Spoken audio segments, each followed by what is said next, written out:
On February 14 at 9:17 a.m., 12 former ANTM contestants file a 47-page push for reality TV protections.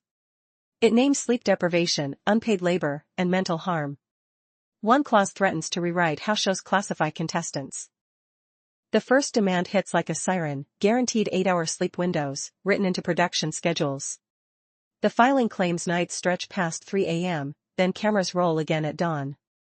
The body breaks before the storyline does. Next comes pay. They want compensation for promotional labor, interviews, press days, branded shoots, counted as work hours. The proposal traces a paper trail back to 2003 and calls the exposure argument a loophole. Then the document pivots to mental health: licensed therapists on set, not optional, not available by request. It claims distress gets filmed, edited, and monetized. And once that's true, the whole format looks different. Stop and picture the contradiction. The show sells empowerment and transformation. But the filing describes 14-hour shoot days with no independent advocate watching the process. Glamour on camera, governance off camera. Here's the promise: this isn't just about one franchise. The proposal reads like a blueprint for every competition show: modeling, dating, survival, talent. The language aims straight at federal-style protections, and it lands heavy. On March 3 at 11:58 p.m., a former finalist posts a 2,300-word statement detailing panic spirals during filming. By 6:12 a.m., reposts multiply like wildfire. The internet turns one story into a movement overnight. She describes sitting in a parked car for 40 minutes after elimination. Engine off. Hands locked on the steering wheel. The episode airs dramatic music, but her real soundtrack is silence and shaking breath. Another alum points to image rights. She says her face appears in global promos long after the season ends, while she sees zero streaming-related payout. The filing calls that imbalance: profit without protection. Then comes the hardest ask: independent advocates on set with authority to pause filming. Not producers. Not handlers. Someone whose job is contestant safety, even if it ruins a scene. The proposal demands transparency on rules and punishments: no surprise penalties, no hidden criteria, no vague attitude edits turning into consequences. It targets the gray zone where fear becomes a production tool. And here's the twist in tone: they frame contestants as workers, not just participants. Controlled schedules. Directed performances. Required appearances. That single shift changes which laws even apply. On April 2 at 8:06 a.m., attorneys begin exploratory talks with multiple former contestants at once. Coordination replaces isolation. Strategy replaces venting. The movement stops being emotional and starts being executable. Networks respond carefully in public: opportunity, mentorship, life-changing exposure. But behind the scenes, casting language shifts. New clauses appear quietly, like sandbags before a flood. The contestants want minimum standards for food, water, and safe housing, basic needs written as non-negotiable. Because stress makes good television, but deprivation makes great control. And they're calling it out. They also push for limits on confessionals: no filming during acute distress, no pressure to repeat lines, no forced retakes of tears. The filing treats emotional breakdowns as a workplace safety issue, not a storyline beat. White medium star viral moment: one line detonates the whole debate: we weren't chasing a title, we were producing content worth millions. It flips the viewer's lens from entertainment to labor in a single breath. Now the pressure point: retroactive claims. If protections become standard, past seasons become evidence: old contracts, old schedules, old footage. The past stops being nostalgia and starts being liability. The document calls for clearer residual structures tied to streaming: percentages, timelines, reporting. No more mystery math. No more "we can't share that." Once numbers become visible, power shifts. Two sides harden fast: creative freedom versus worker rights, raw drama versus regulated safety. The industry insists rules kill authenticity. The contestants insist rules protect humanity. And the next legal step turns this into a real war. What starts as a paperwork fight turns procedural.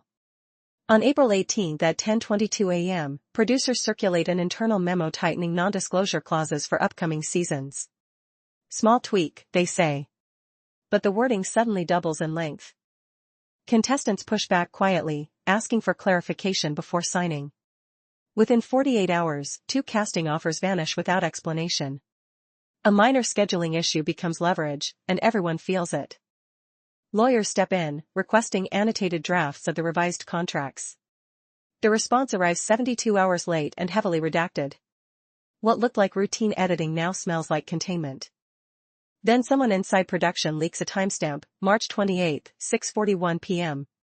A conference call discussing risk mitigation tied directly to the alumni proposal.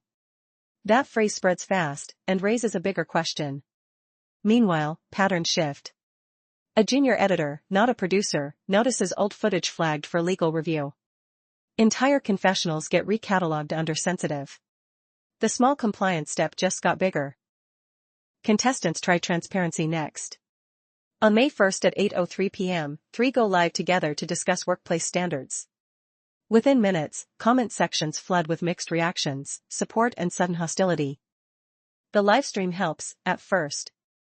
But sponsors start calling agencies the next morning. Clarification requests turn into cautionary pauses. What began as reform now touches advertising dollars. Someone screenshots a clause from a 2005 contract limiting post-show interviews without approval. The old language resurfaces online overnight. A forgotten restriction suddenly feels intentional. And that's when we find out, the restriction wasn't standard across all contestants. It appears selectively enforced. The fairness narrative fractures, and more alumni begin checking their own paperwork. White medium star viral moment, a former winner posts, "We weren't contestants. We were inventory." 12 words. It reframes 20 seasons in a single punch, and screenshots explode across every platform in hours. The network responds with a polished statement emphasizing opportunity and mentorship. But behind the scenes, an emergency compliance audit begins May 4th at 7:12 a.m. The tone inside headquarters shifts overnight. Contestants attempt mediation talks. The first session lasts exactly 94 minutes. It ends without resolution. Both sides leave smiling for cameras, but their legal teams stay behind another hour. Then a time jump, June 10th at 2:26 p.m. A labor advocacy group publicly endorses the proposal. What started as alumni chatter now gains institutional weight, and the pressure multiplies. Producers counter with private outreach to select alumni, offering listening sessions. A fix attempt. But emails leak again. The outreach looks less like dialogue and more like damage control. Here's the escalation. A former crew member confirms extended filming blocks without mandatory rest logs. That moves the issue beyond contestants. It widens the circle. The cover-up begins subtly. Archived clips get re-edited for digital re-release, trimming context from certain confrontations. Minor tweak, they say. But viewers start noticing inconsistencies. Fans compile side-by-side comparisons within 24 hours. The edits don't erase tension, they amplify suspicion. The attempt to quiet the storm feeds it instead. Meanwhile, direct address. You can feel the shift. This is no longer about one clause or one season. It's about precedent. And precedent spreads fast. On July 2nd at 9:48 a.m., casting for the next cycle quietly pauses. No announcement. No explanation. Just silence where momentum used to be. That silence says more than any press release. What began as sleep complaints and pay disputes now threaten scheduling, sponsorship, and legacy seasons. The spiral tightens. And the next filing won't just demand change, it could force it. July 14, 10:03 a.m. The formal complaint is filed in Los Angeles Superior Court. The clerk stamps at once. The echo carries down the marble hallway. And in that sound, 20 seasons feel suddenly fragile. The email alert hits executive inboxes at 10:04 a.m. One subject line, class action filing, immediate review. A hand hovers over the trackpad. Doesn't click. Reads it again. The room goes still. 10:05 a.m. The legal director scrolls to page 18. Allegation header bolded. His jaw tightens.